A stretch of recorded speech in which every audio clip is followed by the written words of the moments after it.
بسم الله الرحمن الرحيم. باب عقوق الوالدين. عن أبي بكرة قال قال رسول الله صلى الله عليه وسلم: ألا أنبئكم بأكبر الكبائر؟ قالوا: بلى يا رسول الله. قال: الإشراك بالله وعقوق الوالدين. وجلس وكان متكئا: ألا وقول الزور. ما زال يكررها حتى قلت ليته سكت. باب د بارد نافرمانی د مور فلار کی. عن ابي بکرة ابو بکر رضی الله عنه فرمایي چې رسول الله صلی الله علیه وسلم فرمایل: الا خبردار، انبئکم باکبر الکبائر، ز خبرداري نظر کوم خبر نظر کوم تاسو ته فغلوی د ګناهونو. درې ځلې دا خبر وکړه. صحابه ویل: بلا ولنو یا رسول الله، د الله پیغمبر علیه الصلاة والسلام. بیا د الله پیغمبر علیه الصلاة والسلام فرمایل: الاشراک بالله، یو د هغې شرک کولی په الله تعالی سره. دویم وعقوق الوالدین، د مور و پلار نافرمانی کول. او بیا ناسو وجلس کیناس وکان متکئا، او مخکې د دې نه تکیه والی وه. الا دا خبره وکړه وقول الزور، ځان الا خبردار وقول الزور، ځان وساتئ د دروغو د خبرونه. ما زال یکررها، او همداسې لګیو دا خبره تکراروله چې د دروغو نه ځان وساتئ، د دروغو نه ځان وساتئ، حتی تر دې پورې وایي ما ځان سره ویل ارمان چې نبي صلی الله علیه وسلم هغه چپ شي. د شپږم باب دی په کتاب الادب المفرد کې امام بخاري رحمه الله لګولی دی، او دا هم د مور و پلار د حقوقو متعلق دی. حقوق دا جمع د عق، د عق اصل کې قطع ته ویلی شي. نو دا هم بچی راپاڅېږي که هغه هلک وي او که هغه جنۍ وي، د مور و پلار سره صلې رحمي قطع کي. همدغه رنګې هغې ته تکلیف ورکول دې ټولو ته دا ویلی شي. او دا حدیث 12 نمبر حدیث دی. په دې کتاب کې 2 قسمه حدیث دي، صحیح احادیث او دویم بعضې په دې کې کمزوري مشته. هغه کمزوري ته موږ لرې کوو، کوم چې صحیح حدیث وي هغه بیانوو. د 12 نمبر صحیح حدیث دی په دې باب کې. ابو بکر رضی الله عنه، ابو بکر نفیع بن الحارث الثقفي الطائفي جلیل القدر صحابي دی چې ډېر زیات عبادت به هم کوو. او دا بیا په بصره کې 51 کال هجري کې وفات شوی و. نبی صلی الله علیه وسلم فرمایل: الا خبردار. الا دا په عربی کې د تنبیه د فار راځي، خبرداري د فار راځي، سړی رایخ کی. په هر ژبه کې بعضې داسې کلمات وي. انبئکم، زه خبرداري در کوم تاسو ته، تاسو نه خبروم. په بل روایت کې راغلي اخبرکم، تاسو ته خبر نه در کوم باکبر الکبائر، فهغه لوی ګناه باندې، لوی د ګناهون. کبیره هر هغه ګناه ته ویلی شي چې انسان تباه کوي او قبیح وي. همدغه رنګې یا لعنت په هغې باندې ویلی شوی وي. همدغه رنګې هغه ګناه چې توبې نه بغیر نه قبلیږي، دا الله یې نه معاف کوي مګر که الله جل جلاله وغواړي. بیا کبایر څومره دي په دې کې اختلاف دی، لیکن هغه زموږ مقصد نه دی د هغې تفصیل. دلته د هغه کبایر ذکر کوم چې نبی صلی الله علیه وسلم بیان کړي دي.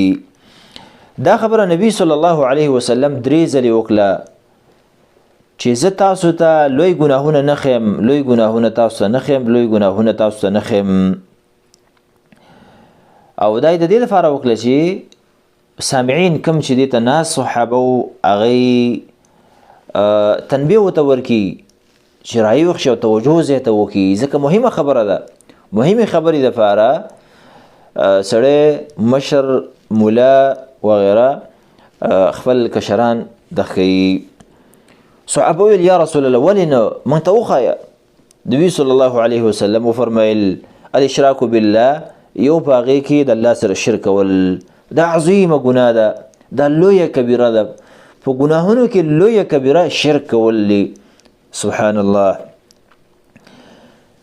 دا هغه ګناه ده چې الله جل جلاله یې نه معاف کوي چې په شرک کې سړی لاړ وفات شي. دویم نمبر شرک بسي وعقوق الوالدین د مور او پلار نافرمانی کول دا دویمه ګناه ده عظیم هغه چې انسان هلاکوي انسان تباه کوي. بیا نبی صلی الله علیه وسلم دا ناس تکیه والی وه د دې نه مخکې د تکیه والی وه دا خبرې کولې په دې تکیه کې راپاڅېده کېناسته او بیا ویل الا وقول زور ای خلکو د دروغو نه ځان وساتئ او د دروغو نه ځان وساتئ. صحابي فرمایي ابوبکر رضی الله عنه نبی صلی الله علیه وسلم دا خبر هم دقسې تکراروله چې د دروغو نه ځان وساتئ د دروغو نه ځان وساتئ. په بل روایت کې ورسره دا دي و شهادت الزوري او د دروغو ګواهیانو نه ځان وساتئ. صحابي فرمایي وایي زما په نبی صلی الله علیه وسلم باندې شفقت رالی او زړه مې خوږ شو چې نبی صلی الله علیه وسلم دا خبره دومره بار بار کوي کاشکې دا خبره دا یره کې او دا چپ شي تکلیف نشي دونه دا خبره تکراروله چې د دروغ وینا نه ځان وساتئ. سبحان الله تاسو سوچ کوئ د څومره عظیمه ګناه ښکاري څومره امت په دې مسله باندې مبتلا دی. الله جل جلاله دې په موږ او تاسو باندې رحم وکړي خاص کر په باب د دروغو کې څومره دروغ ویل کېږي د عامو مسلمانانو او خاصو نه ویل کېږي او حال دا ده چې دا عظیمه ګناه ده.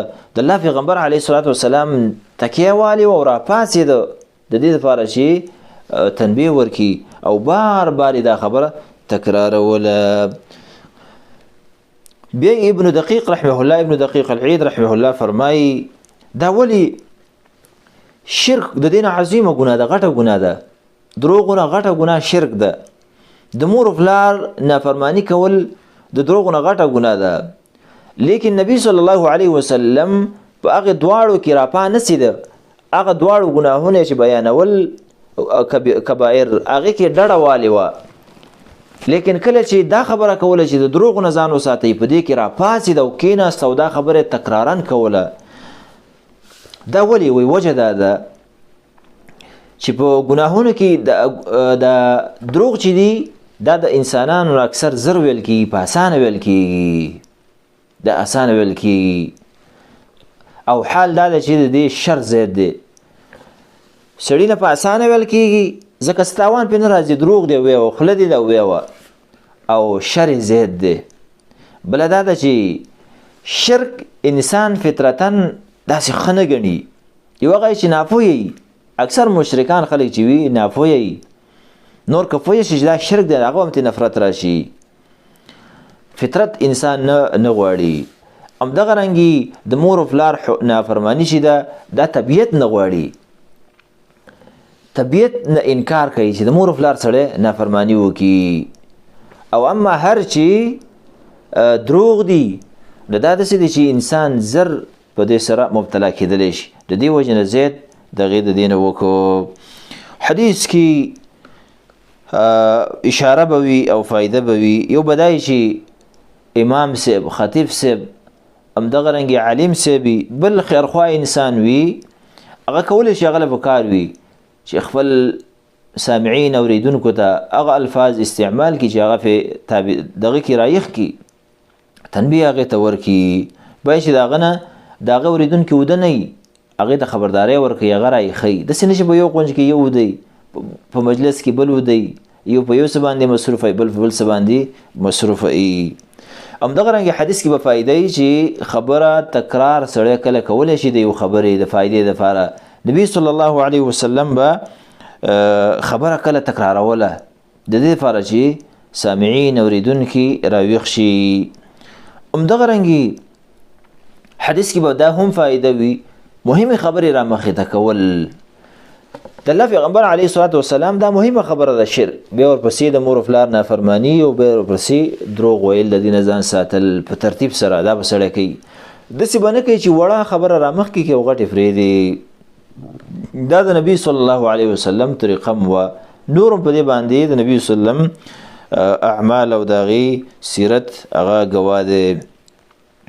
همدغه رنګې حدیث به په دې باندې هم اشاره به وي او فایده به په دې کې چې سړی کله د ملګرو په مجلس کې ډډه والی شي چې کله نور څه نقصان ترې نه دغه کېږي او مشران یې د هغې نه نور نه وي او دا مشر وي نور د هغې نه کشران وي دا ډډه والی شي که مشران هم وي کشر والی شي د اجازت والی یا ضرورت وي لیکن مشر شي هغه والی شي همدغه رنګې حدیث کې به فایده دا وي او اشاره به دې ته وي چې د صحابه زیاته مینه او محبت د الله د پیغمبر علیه الصلاة والسلام سره سبحان الله. تاسو ګورئ صحابي ابو بکر رضی الله عنه فرمایي زما دا شفقت رالی چې کاشکې نبی صلی الله علیه وسلم غلی شي او ستړی نشي په دې خبره باندې چې دا خبره بار بار تکراروي.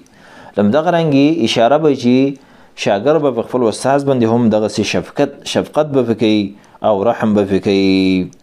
همدغه رنګې حدیث کې به فایده وي اشاره به وي چې د دروغ وینا کول دروغ ویل دا یو عظیمه ګناه ده او د دې ضرر ډیر زیات دی. د دې وجې نه د دې نه ځان ډیر ساتل کول پکار دي.